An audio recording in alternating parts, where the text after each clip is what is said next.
नमस्कार, SL news में आपका स्वागत है और मैं हूं जर्नलिस्ट डॉक्टर हरीश चंद्र लखेड़ा। 5 राज्यों के चुनाव चल रहे हैं और मैं बात करूंगा मध्य प्रदेश की अभी। और मध्य प्रदेश में ये तय है कि कमल खिल रहा है, लेकिन ये कमल किसका होगा, बीजेपी का या कांग्रेस का? ये बड़ी बात है।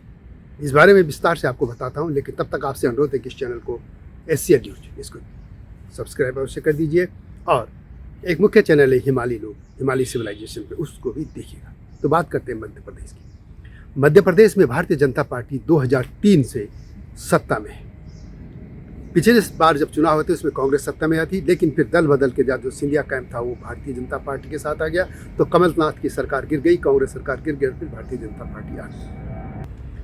अब जो चुनाव है उसमें मध्य प्रदेश में यदि हम पार्टी के तौर पर देखें, जो फीडबैक आ रहा है उसमें है कि कांग्रेस पार्टी भारतीय जनता पार्टी से आगे है। लेकिन मुख्यमंत्री के तौर पर हम यदि जो बातें आ रही हैं उसमें कमलनाथ से आगे, जो कि कांग्रेस के मुख्यमंत्री पद के घोषित चेहरा हैं, उनसे आगे शिवराज सिंह चौहान। हालांकि भारतीय जनता पार्टी ने किसी को चेहरा इस बार सामने घोषित नहीं किया, लेकिन जब माहौल बदला तो बीच में प्रधानमंत्री नरेंद्र मोदी ने भी शिवराज सिंह चौहान की प्रशंसा की। चुनाव नतीजे जो भी हैं, यदि भारतीय जनता पार्टी जीत जाती है और उसके बाद जो भी मुख्यमंत्री बने, क्योंकि तय करना है केंद्र को मोदी और शाह की जोड़ी में, लेकिन अभी तक जो चेहरा है वो मध्य प्रदेश में एक ही एक चेहरा है जो सबसे आगे है, और भारतीय जनता पार्टी में एक ही चेहरा जो है वो है शिवराज सिंह चौहान। और ये बड़ी बात है कि दूसरी तीसरी बार भी मुख्यमंत्री रहते हुए कोई व्यक्ति उनके खिलाफ एंटी इनकम्बेंसी न हो और वे नंबर 1 पे हो मुख्यमंत्री पद की दौड़ में, तो ये बहुत बड़ी बात है। भारतीय जनता पार्टी की सरकार के खिलाफ एंटी इनकम्बेंसी दिखती है विधायकों का, लेकिन मुख्यमंत्री शिवराज सिंह चौहान के लिए नहीं। और इस बार जब प्रधानमंत्री भी लगातार वहाँ कोशिश कर रहे हैं और वहाँ पे उन्हें पूरी ताकत झोंक दी है, जो ऐसे में भारतीय जनता पार्टी का जो नीचे ग्राफ जा रहा था वो थोड़ा सा ऊपर दिखता है। और उसके सपोर्ट में एक और चीज़ है जो कि कांग्रेस के खिलाफ जा रही है। कमलनाथ ने वैसे पिछले जब से उनकी सरकार गई तब से लगातार वो जनता के बीच में रहे।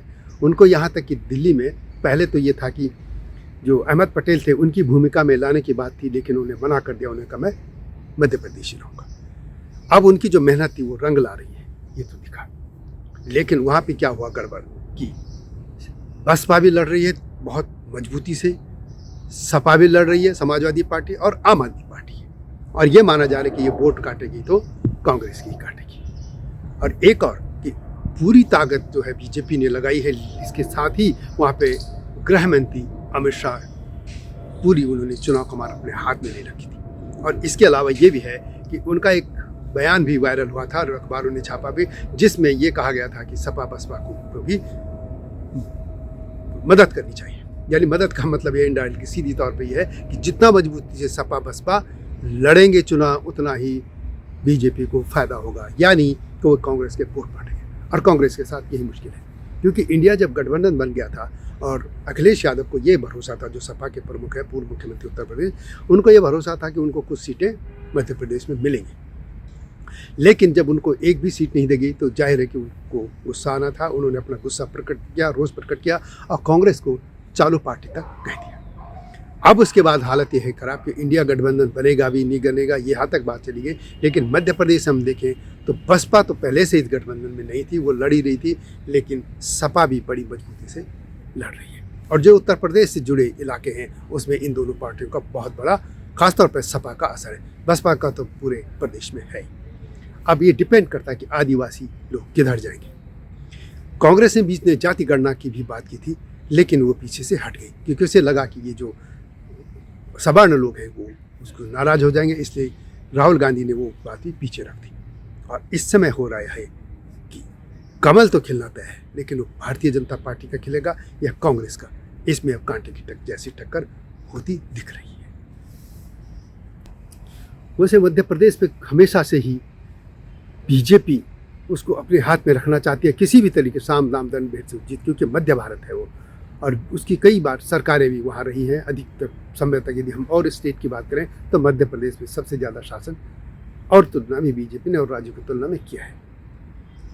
अब वैसे तो ये भी कहते हैं कि सेमीफाइनल है 5 जो लोकसभा चुनाव के, लेकिन मैं इसको बिल्कुल नहीं मानता, क्योंकि पिछली बार जब चुनाव हुए थे उसमें भारतीय जनता पार्टी छत्तीसगढ़ भी उसके हाथ से निकल गया था, मध्य प्रदेश भी, राजस्थान भी, लेकिन लोकसभा चुनाव में इसके उलट नतीजे आए और मोदी सरकार दोबारा सत्ता में आ गई 2019 में।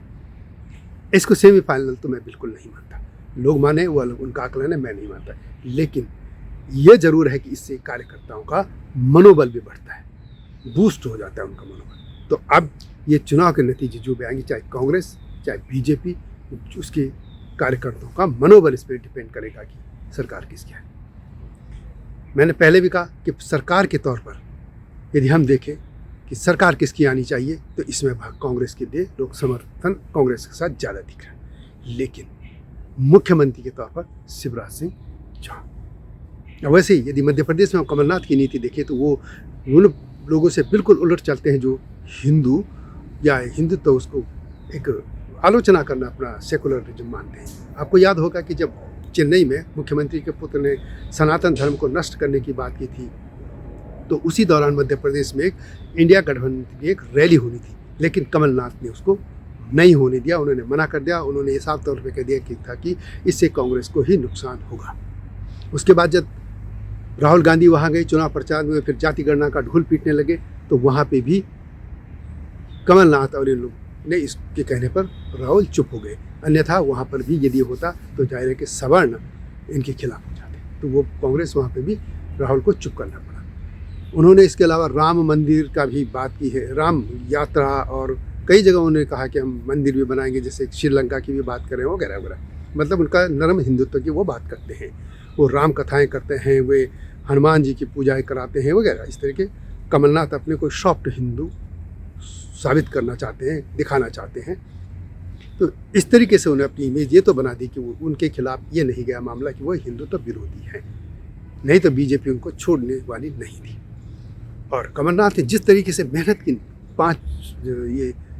ये कह सकते हैं कि जो 3-3.5 साल जो भी थे उनकी बात, तब से पूरी तरह उन्होंने लोगों के पास गए और जनता में उन्होंने विश्वास जगाने की कोशिश की। और पहले तो यही था, यदि हम कुछ हफ्तों पहले की हम बात करें तो यही था कि इसमें लगता है कि कांग्रेस फिर से लौट रही है। लेकिन इधर मुख्यमंत्री का जो चेहरा है उसके तौर पर वो अभी भी पहली प्राथमिकता बने हैं, लोगों की पहली चॉइस शिवराज सिंह चौहान। इसके अलावा प्रधानमंत्री नरेंद्र मोदी का वहाँ जाना, इसके अलावा जो आदिवासी जनजातियाँ हैं वो किधर जाती हैं ये भी काउंट करेगा। इन तमाम बातों से दिख रहा है कि थोड़ा सा बीजेपी भी आगे सी बढ़ी है। तो जो भी हो, कमल खिलने जा रहा है मध्य प्रदेश में। अब कमल बीजेपी का होगा या कांग्रेस का, ये हमें 3 दिसंबर को सामने आ जाएगा। वीडियो कैसे लगी कमेंट में से लिखें और चैनल को सब्सक्राइब करना न भूलना। मिलता हूँ नए मुद्दे के साथ, तब तक नमस्कार। हिमालय पे पेड़ हो तो गीत गाएंगी नदियाँ, गीत गाएंगी नदियाँ। पेड़ों पे चिड़िया है तो गीत गाएंगी नदियाँ, पेड़ों पे चिड़िया है तो गीत गाएंगी नदियाँ। माँ की लोरी जैसे होते हैं नदियों के गीत।